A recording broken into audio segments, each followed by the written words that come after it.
Good morning and welcome to the Sons of Sequoia podcast, broadcasting live from Wheat Ridge, Colorado, the home of the champions. Today is Tuesday, June 15th. Good morning. Good morning. How are you this morning, David? I'm doing well. I was just thinking, back when David Lee Roth separated from Van Halen, he released an album called Crazy from the Heat. And I always thought that was a cool name for an album. And I'm sure that the type of crazy from the heat that he was talking about was you go out and you carouse and you make bad decisions and you drink and you hang out with women. But I'm feeling crazy from the heat after several consecutive upper 90s days. And my version of crazy from the heat is to sort of just shut down and want to sleep all day. Yeah, I think yesterday was 99 or 100 in parts of the Denver area. And today it's going to be in the mid to upper 90s again. Yes, it's oppressive. I would call it oppressive. But that's not what we're here to talk about today, right? Right. Today we're going to read a press release by Joe Mullen of the Electronic Frontier Foundation from June 10th. And I found this fascinating. And a brief note also. So today is our normal format, but we encourage anyone listening today to check out yesterday's episode 84. We had a different format. We interviewed Torsten Hoffman, the director of Cryptopia, the film about cryptocurrencies, blockchain, and the future of the internet. So if you have a chance, check out Sons of Sequoia episode 84. It was a fantastic interview with Torsten, and he made a great film. So we encourage you to check that out. Now, today we're sort of continuing on the line of technology topics, and we're reading a press release from the Electronic Frontier Foundation by Joe Mullen entitled 15 Universities Have Formed a Company That Looks a Lot Like a Patent Troll. So I think one of the reasons I like this press release is that it starts with an explanation of what a patent troll does and how they do it. And I think that's a good thing to know about. Don't you? Yes, it is, because it does happen, and a lot of people do it. Mm-hmm. And so the thing about this article, and also the universities that have created this LLC, is that the danger is being classified as a patent troll, and the question is, are they going to be that or not? And the article kind of raises an issue. And it's going to be good to talk about. Mm-hmm. And also talk about both. I think because the Sons of Sequoia talk about both sides of the issue. They did it, so obviously, or apparently, they think it's a good thing to do. On the outside looking in, it doesn't seem like a good thing to do. So, let's talk about it. Why is it good? Why is it not good? Yes, and we'll get to a lot of this stuff in the future. But as we go through the article. But I think one of the things that universities are saying is we're doing primary research and it's being taken and people are making millions or billions of dollars off of it. And why don't we get in on some of that action? I think that's the rationale behind this, right? That's a lot of it, yes. And that's a decent point. That would be when we look at both sides. There's a reason why they're doing this. It's not just to be bad. They have a rationale. But the Electronic Frontier Foundation, God bless their hearts, does not like patent trolls. And I've always had some respect for the Electronic Frontier Foundation. You know how when you're not involved in an industry, you sort of see an organization, like a non-governmental organization that's fighting for certain things, like your right to privacy, your right not to be tracked, and they're a very principled organization, but you don't know if you want to go full send and be like, they're great. But the things that I've seen that they've done, I've appreciated and understood. Now, people will say, oh, they had a wacko leader or something, and like you don't want to fully associate yourself with them. But from what I've seen, I've respected a lot of the work of the Electronic Frontier Foundation. So I don't know their whole story, but I know that they've done work that is respectable. Okay, and this article could be considered both sides because they're talking about universities and they're talking about a negative thing, a negative connotation of what they've done Mm-hmm. with the LLC. So it's an interesting article. It's an interesting subject, but also it's an important subject because it doesn't just look at universities and doesn't look at just patent trolls. It also looks at education and our society and what's happening in our society today.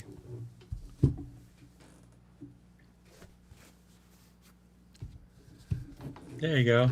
Hey, it was the glare from my Chrome dome. It was shooting a. Did you see it? It was shooting a ray of light up. Yeah, yeah. Looks, It's like a vertical halo. yeah, that looks better, doesn't it? Yeah, yeah. Nice logo.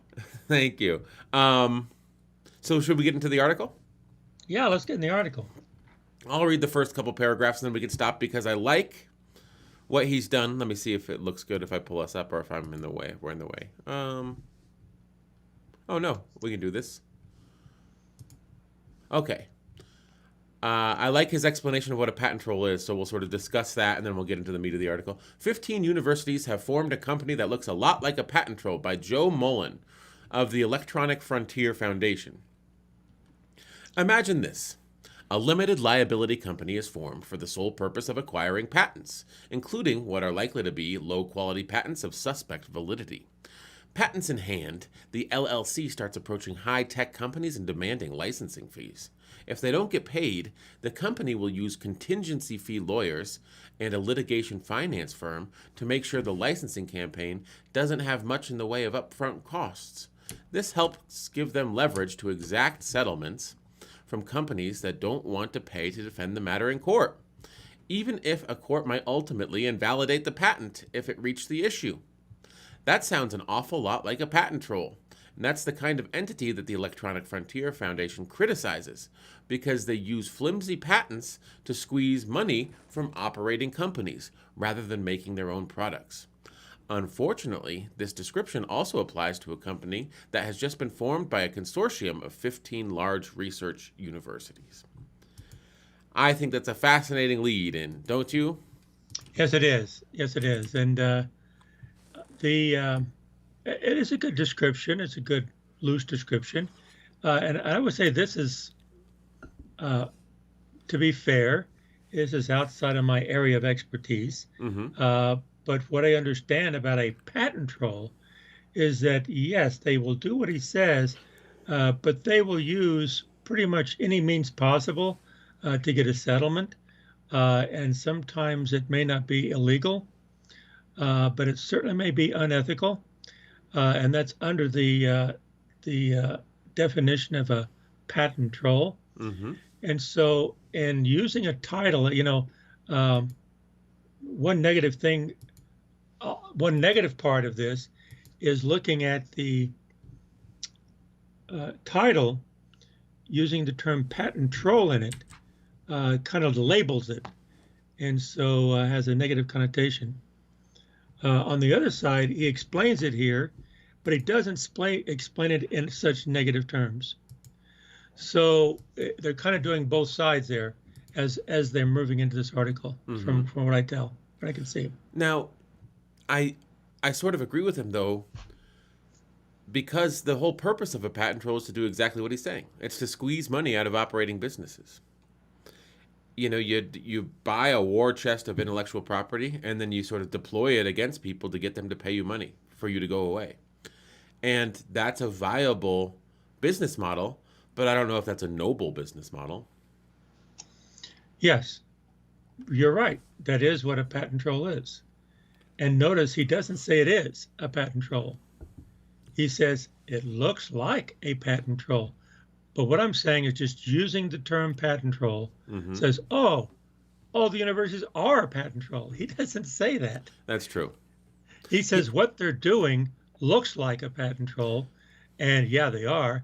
But to be a patent troll, you have to take the law and use unethical means, mm-hmm. To be a true patent troll. It's not that they've done that. It's that, well, they've set the stage. They have the framework. They have the LLC, and they have it set up, and they can do just like a patent troll. So are they or are they not? He didn't ask that question, but the point is, he says it looks just like a patent troll. Mm-hmm. They can move in that direction, but then again, they don't have to. And so the article is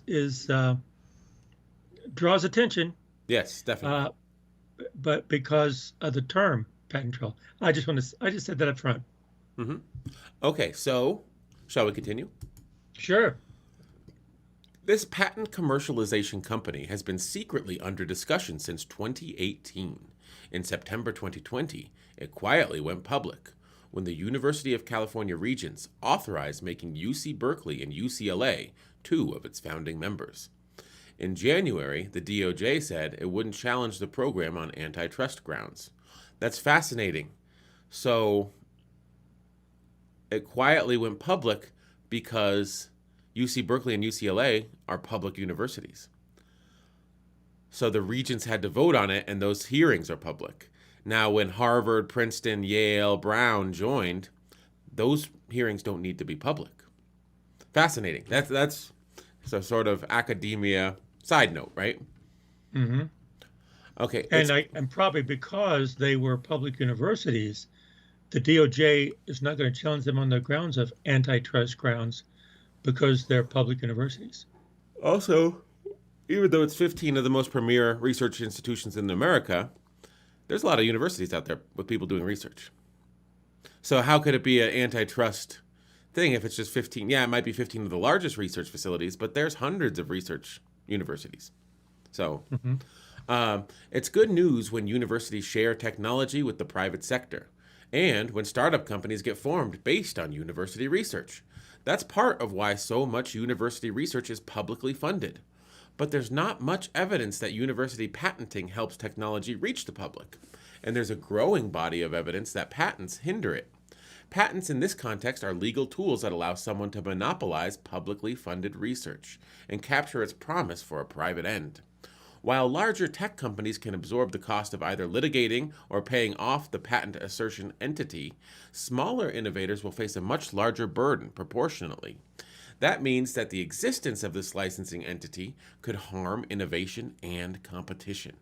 When taxpayers fund research, the fruits of the research should be available for all. With 15 universities now forming a consortium to license electronics and software patents, it's going to be a mess for innovators and lead to worse, more expensive products. That's very strong language. But the Electronic Frontier Foundation is not a journalistic outlet. They're an advocacy group. So yeah, I don't blame the guy for having strong language. Well, one thing that he says in here that is interesting. He says in that next to the last paragraph. Let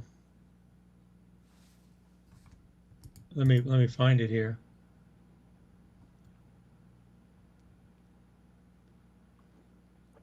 Yeah, the second sentence.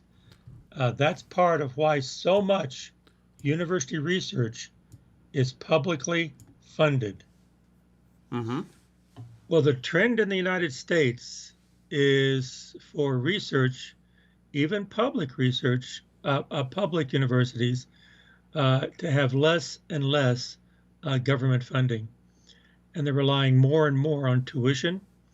And when the funds from the state begin to dwindle, then it forces the university to start thinking of other sources of funding, and the other sources of funding would move to the business sector. Mm-hmm.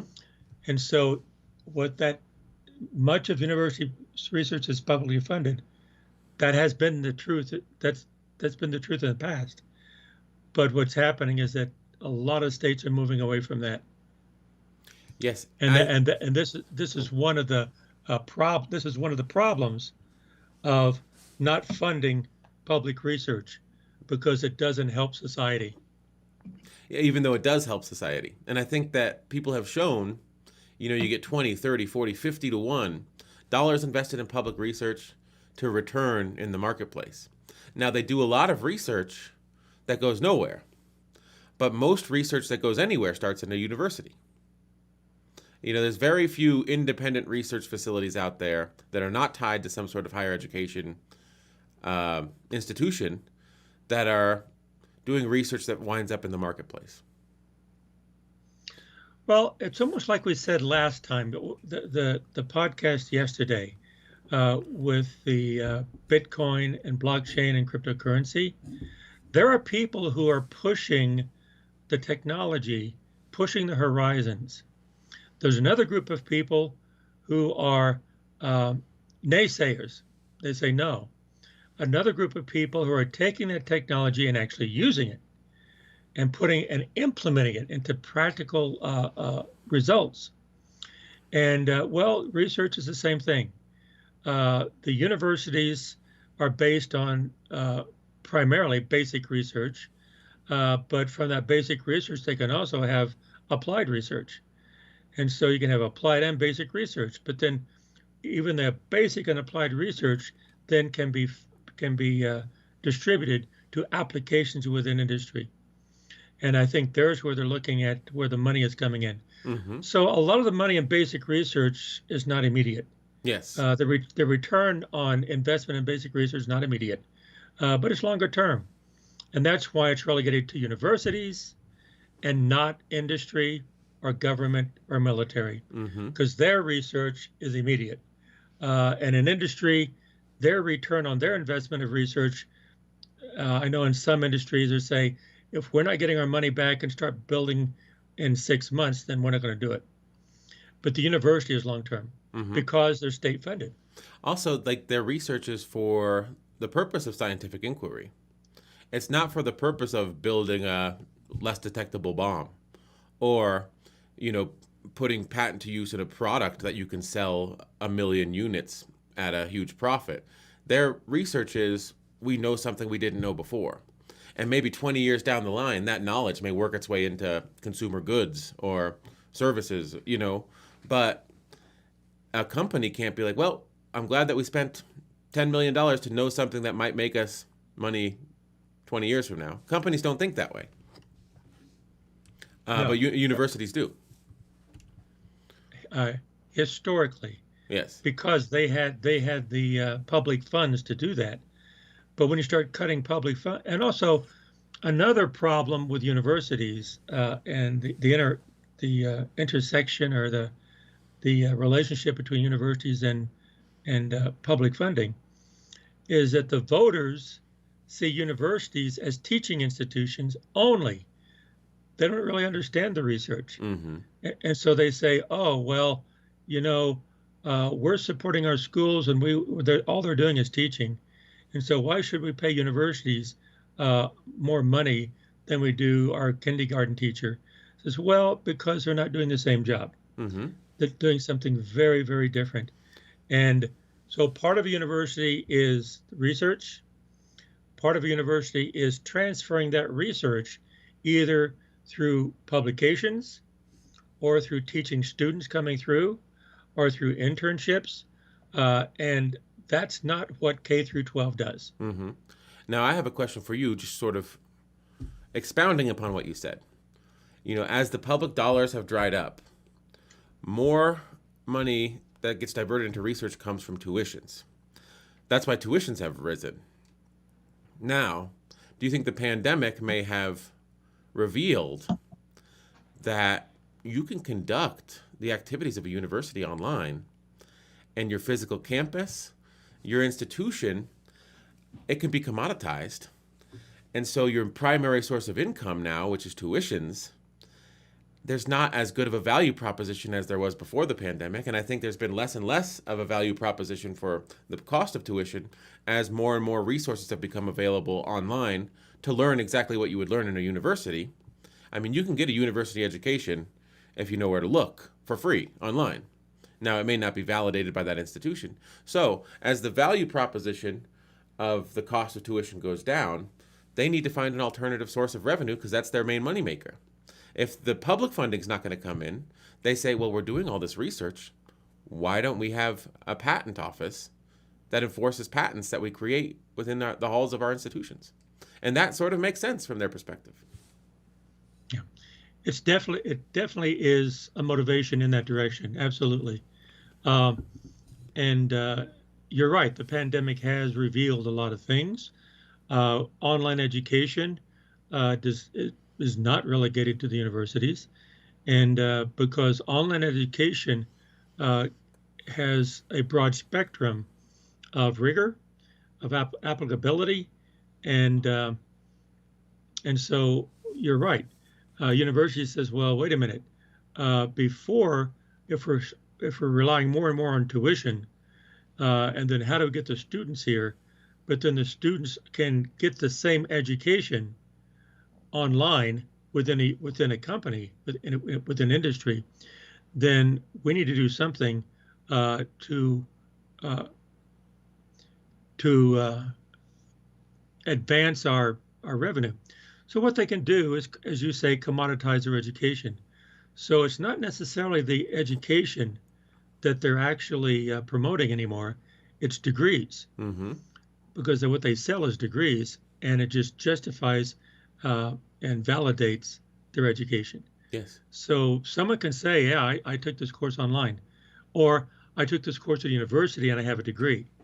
Well, the implication of a degree is that you have in-depth knowledge of the subject. Mm-hmm.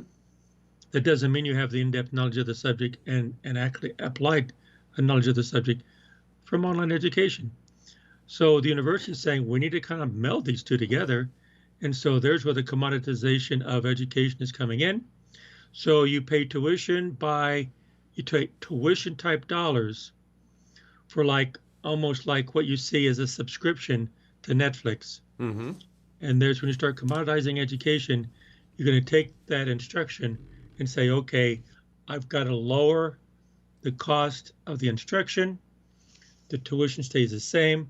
My profit increases because the public dollars are drying up. And so I think we can understand functionally why universities would do this. But the Electronic Frontier Foundation, they don't have empathy, they have principles. Does that make sense? Yes. And their principles are being a patent troll is a bad thing. So let's talk about what they fear this consortium will do. Low quality patents by the bundle. Despite the explosion in university patenting and the growth of technology transfer offices, essentially university patent offices, the great majorities of universities lose money on their patents. A 2013 Brookings Institute study showed that 84% of universities didn't make enough money from their patents to cover the related legal costs and the staffing of their tech transfer office. Just a tiny slice of universities earn the majority of patent licensing revenue, often from a few blockbuster pharmaceutical or biotech inventions. As many as 95% of university patents do not get licensed at all. This new university patent licensing company won't be getting any of the small number of impressive revenue-producing patents. The proposal sent to the UC Board of Regents explains that the LLC's goal will be to get payment for patents that have not been successfully licensed via a bilateral one patent, one license transaction. The university's proposal is to start by licensing in 3 areas: autonomous vehicles, Internet of Things, and big data. In other words, they'll be demanding licensing fees over lots and lots of software patents. By and large, software patents are the lowest quality patents, and their rise has coincided with the rise of large-scale patent trolling. The university LLC won't engage in the type of patent licensing that most actual university spin-offs would want, which are typically exclusive licenses over patents that give it a product or service no one else has. Rather, the LLC will focus on non-exclusive sub-licenses. In other words, they'll use the threat of litigation to attempt to get all competitors in a particular industry to pay for the same patents. This is the same model pursued by the notorious Intellectual Ventures, a large patent troll company that convinced 61 different universities to contribute at least 470 different patents to its patent pool in an attempt to earn money from those patents. I think it's fascinating. They say, why should this company make money when this consortium of... We have all these dead patents. No one wants to use them. But if we start threatening litigation, we might be able to squeeze money out of industries. That's sort of what's going on, right? Mm-hmm. Well, that's what this article is saying. but I don't know. I don't know that much about this area. My question here, David, would be: uh, Are they saying this because this is what they could do? The potential is there. That they are doing it. They have been doing it. Uh, it's it's not clear to me that this is exactly what's happening today. It's what they fear will happen based upon the structure of the company and what the regents, the public documents released to the regents, right?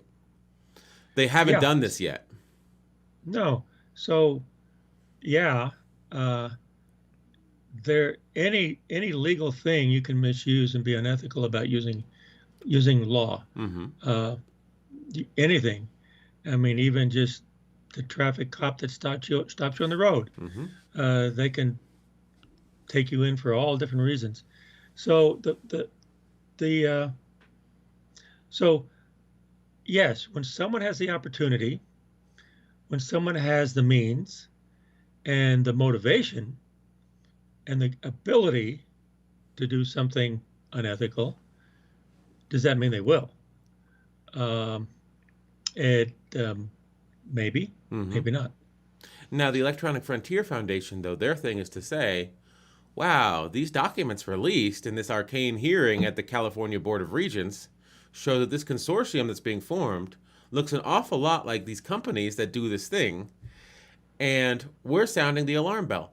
This won't be on the public's radar at all. It's watchdog groups like this that say this is somewhat concerning. And I think that the work Mhm. they're doing is good. I think I whether I agree with it or whether I don't agree with it, I think it's good too. Mm-hmm. I mean, people like this, watchdog groups should be everywhere. Should say, what about this? What about this? They could be right, they could be wrong, but let people say things, let people talk. Mm-hmm. I agree, David. I agree. So, speaking of what about, we go into what about the public interest? The lawyers and bureaucrats promoting the UC patent licensing scheme. Okay, the language is becoming a little bit more negative. When you call something a scheme, um, I don't know if that's, I mean, I'm sure that's a technical term, but you know what I mean? Like his feelings about the issue are coming out more and more as the article goes on.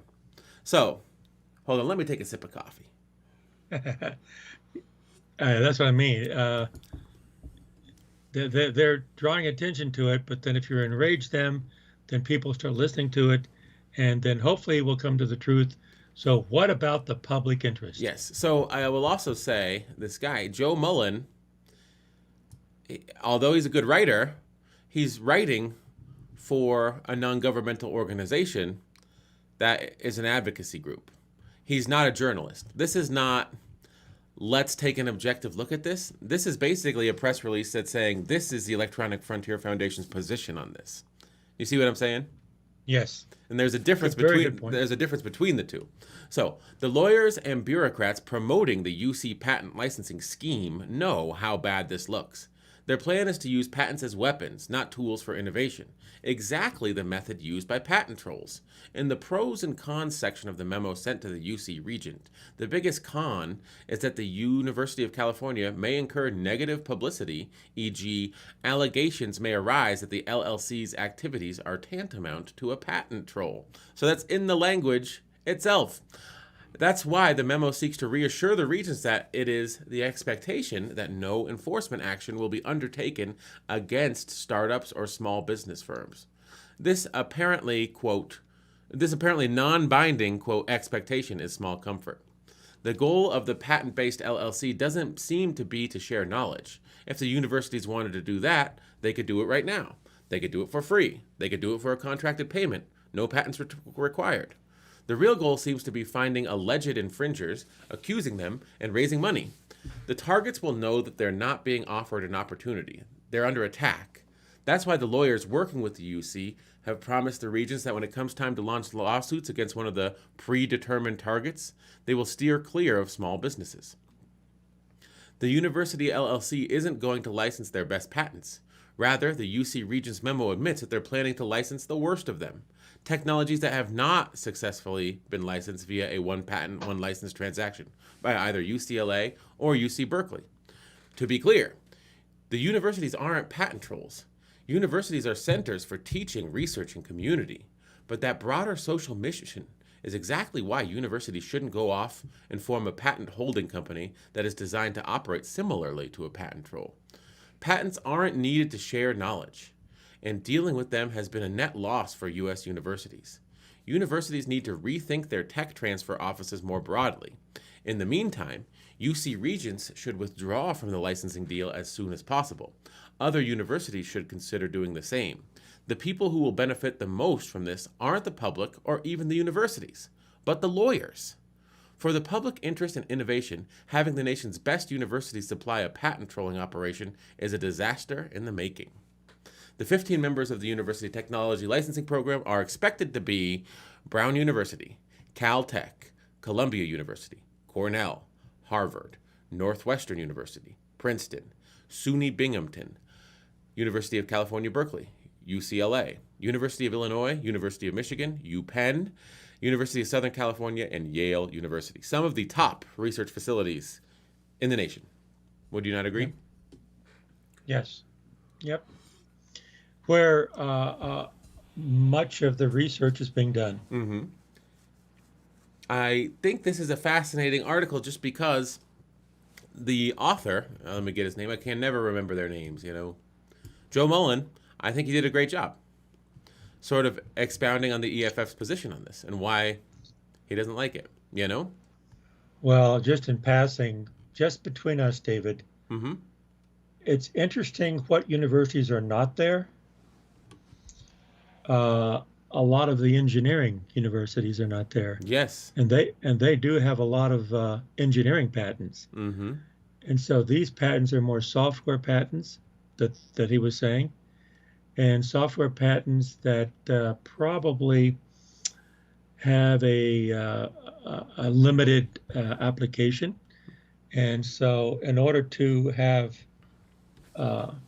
litigation, you have to kind of broaden that definition of the applicability of that software. Mm-hmm. But anyway, that's just an observation. I don't know the details. Again, I don't know a lot about this, the details of this. And I would argue that Harvard, Yale, Caltech have strong engineering programs. They do. They do. So just to take a look at the author, Joe Mullen, he's a policy analyst at the Electronic Frontier Foundation. Let me hold on real quick, get rid of our picture. So it looks like patents and patent trolls are a important topic for him. He covered legal affairs for Ars Technica and the American Lawyers Magazine Group. He wrote for the Associated Press and Seattle Times. But if we look at his most recent work, this university formed a company that looks like patent trolls. Washington State sued a patent troll for violating consumer protection lawsuits. How a camera patent was used to sue nonprofits, cities, and public schools. So his last 3 articles are about the dangers of patent trolling. Mm-hmm. And I'm sure that the companies that are patent trolls say, no, what we're doing is defending our intellectual property. And on some level, some people are defending their intellectual property. But if that's your whole business model, I think he has a point that it's insidious and it sort of takes productivity away from the overall economy.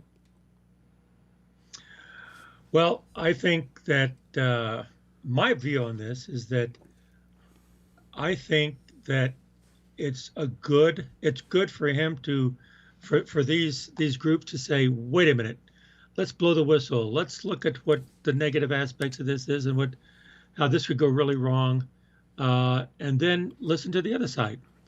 Well, we're doing this. Why were they doing this? Why did they keep doing it? It's been around for a while. They're just consolidating universities to do this. So why are they doing it? And I think it's good to hear both sides of the issue to make sure that both sides have a voice. Mm-hmm. I think the article and what he's doing is good, but he is talking about patent trolls and trying to, but it's one side, and we don't hear what we do have the border regions. If you read the memo to the border regions, they do talk about just what they're doing, and they didn't talk that much about the value. Well, the value to the university, but also the value to the work that they're doing. And so it's more nuts and bolts, not so much big picture, like why are we doing this? So it's an interesting article, and it's a good topic beyond just patent trolls and just beyond what they're doing. It's a good topic with education, online education, and also the intersection of education with industry and our society. It's an important discussion. Yes, and I think that, Joe's aversion to patent trolls, he's got a good point. And he's worried that this organization looks an awful lot like a patent troll, and the internal documents that he's uncovered from the University of California system looking into this even say there's going to be negative blowback from this because we're going to be behaving just like a patent troll. And I think that his points at the end are well taken, where the universities probably won't benefit. Certainly the companies that they go after won't benefit. They're just going to be leeching money. The lawyers are going to benefit.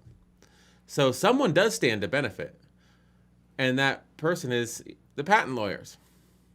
It's it's a fascinating and sad development. I agree with him. I mean, I know that patent trolls have sort of stifled innovation and, taken out young and starting companies, in addition to sort of just leeching money off of established companies because they can. And I don't like that. So I know that you can both sides it, but I'm with him, really.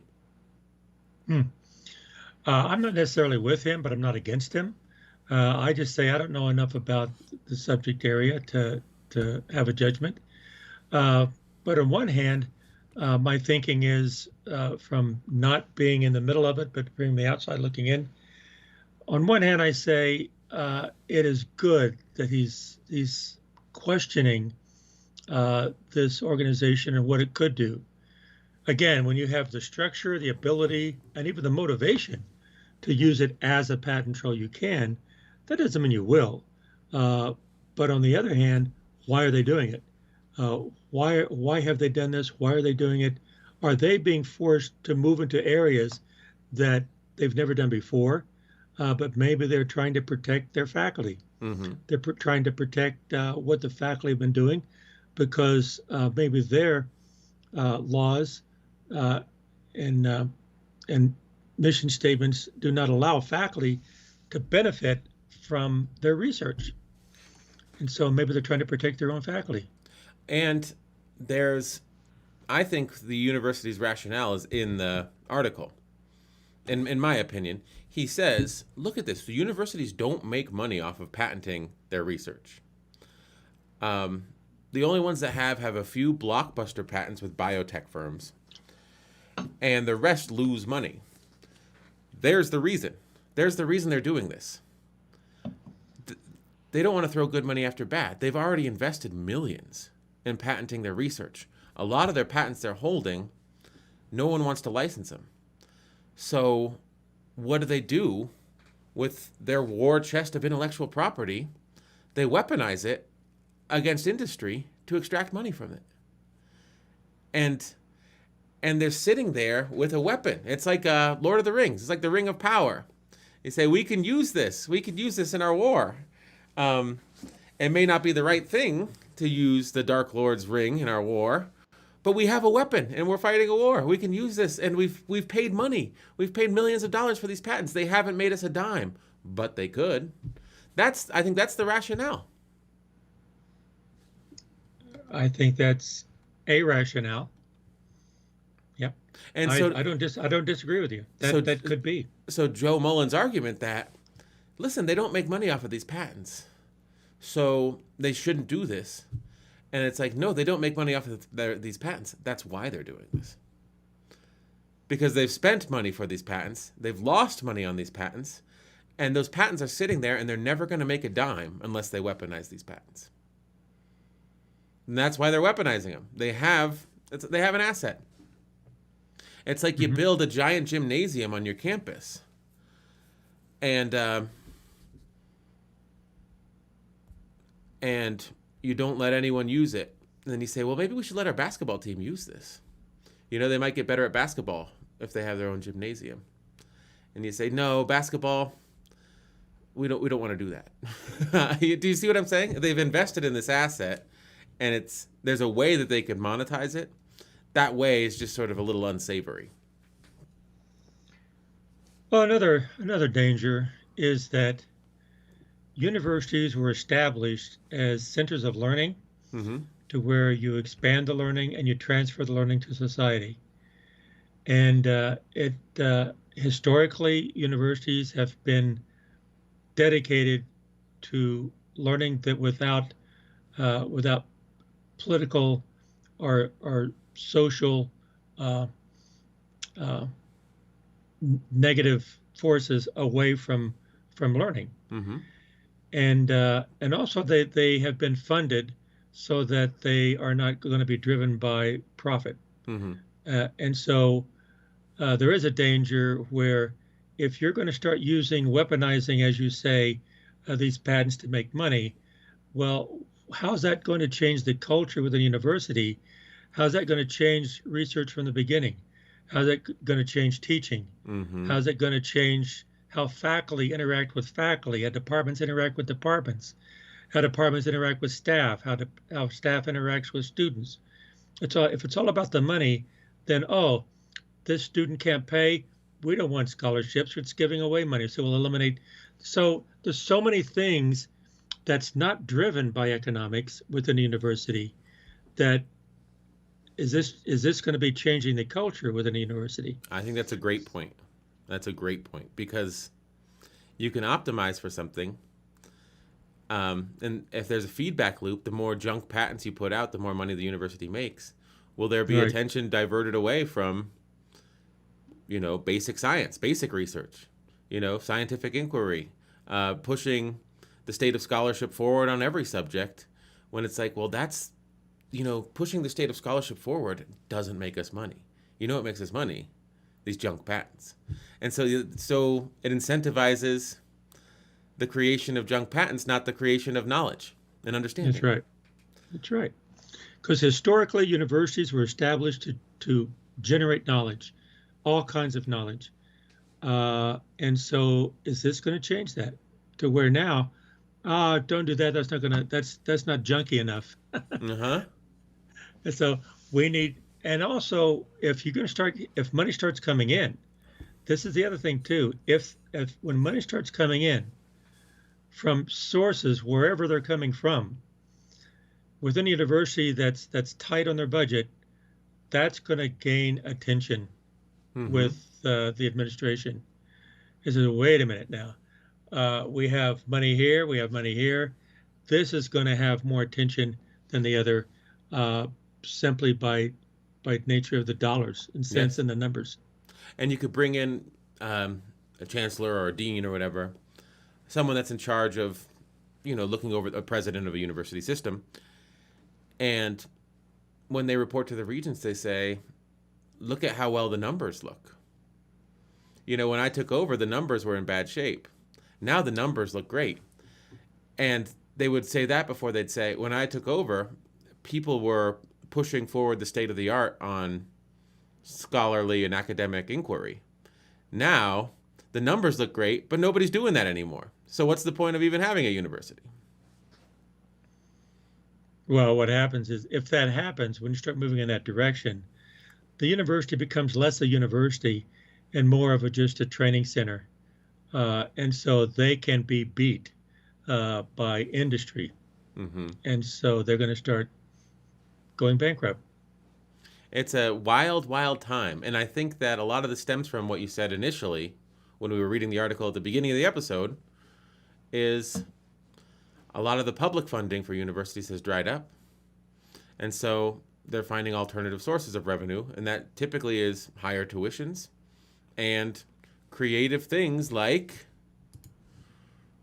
forming a company that looks an awful lot like a patent troll. And and I think this has been an excellent discussion. Do you have anything to add on this subject? I think it's fascinating, don't you? Yeah. Well, the only thing I would add, backing up and looking at it, is that this is an important article. And actually, what Mullen is doing, I really agree. You need people blowing whistles and raising issues. On the other hand, you need to look at all sides, and there's nothing wrong with taking one side and pushing it. There's everything wrong with never listening to the other side. Mm-hmm. And actually, that's what universities have stood for decades and over 100 years, Mm-hmm. is that we don't look at just what's politically advantageous or socially acceptable. We look at all sides. Mm-hmm. Universities look at all sides, and driven by scientific inquiry, and also different types of Scholarly inquiry, because it's not just science. Yeah. No, scholarly inquiry too.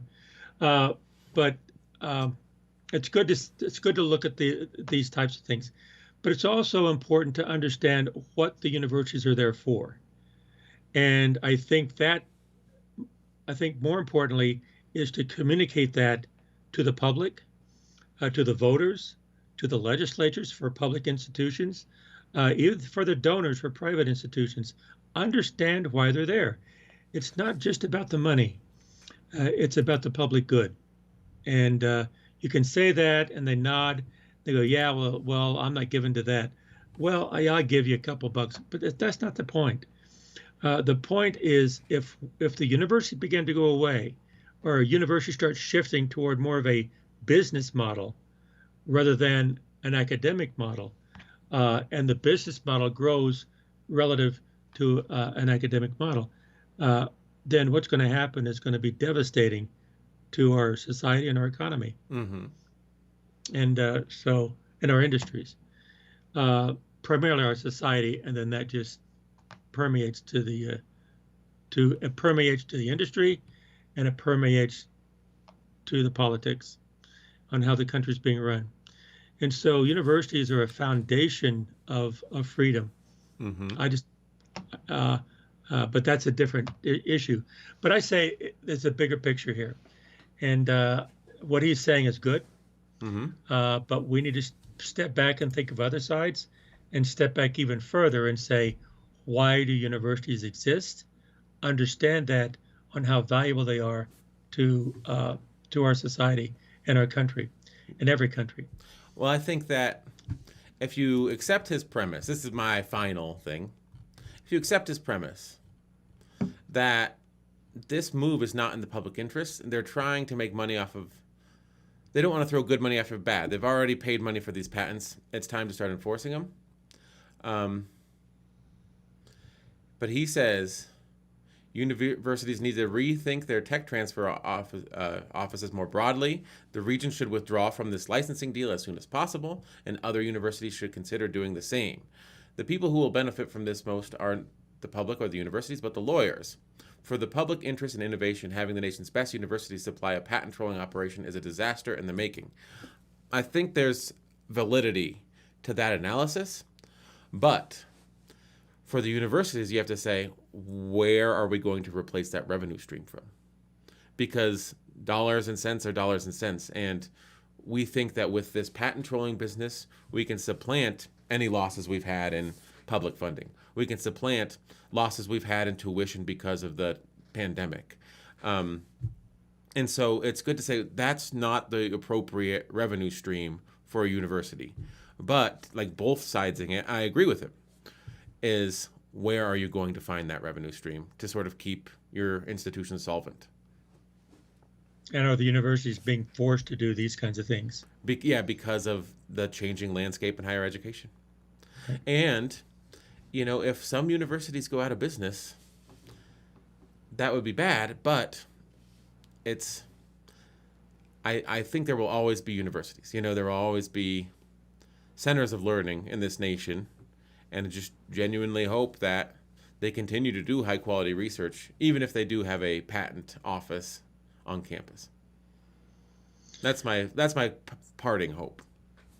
The contribution of universities is much more to a civilized society than it is to a profitable industry.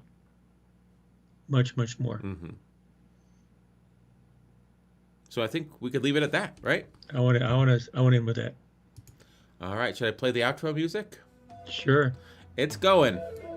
Okay, David. Yes. Sons of Sequoia podcast, we say keep on talking, but listen to both sides and try to understand what each other is saying. Thank you for tuning in, everyone. We'll be back with more content. Please like and subscribe if you're on YouTube, or subscribe to us on any of the podcasting platforms. Take care, and we'll talk to you in the next one. Bye.